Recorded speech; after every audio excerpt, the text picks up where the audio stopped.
Здравейте, бараби!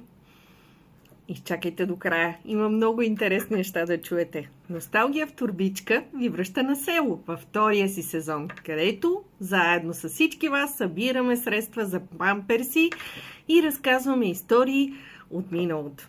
И така, обещах, че ще ви пресъздам цялата атмосфера на това какво е било да си дете, което има село през социализма. Ние с вас, както и много други, най-вероятно сме преживели един тежък експлоатационен физически труд. Но той ни е направил това, което сме.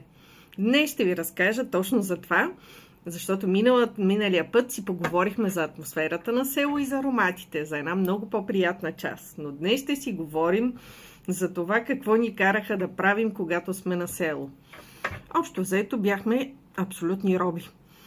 И така, започвам с това, че през всеки един изминал сезон на село има много работа.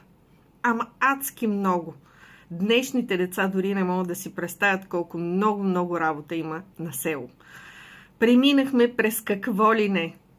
Километри оранжерии, пълни с разсъд, репички, малки семенца, които будеш едно по едно, докато кръста ти се развие на осмица.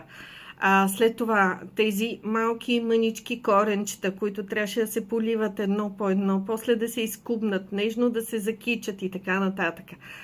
После, когато дойде по-топлото време, всичко това се превръщаше в едно безкрайно копане на какво ли не. Царевица, краставици, домати, други култури, които дядо ми в неговата амбиция на това да бъде пръв земеделец, Господи Боже мой, беше засял в двора, който можеше спокойно да бъде вместо 2 и 300 декара.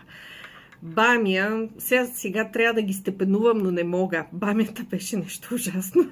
Повярвайте ми, това е нещо, което едновременно смади, боли, дращи и е ужасно, когато се бере и когато се полива. Просто безкрайно ужасна култура. Не искам и да си спомням, въпреки че обичам кисела бамия страшно много. След това имаше един период на корнишони, които се берат. Полуклек, полулек, седнал с една голяма канта, която когато вали дъжд, тежеше около 100 кила.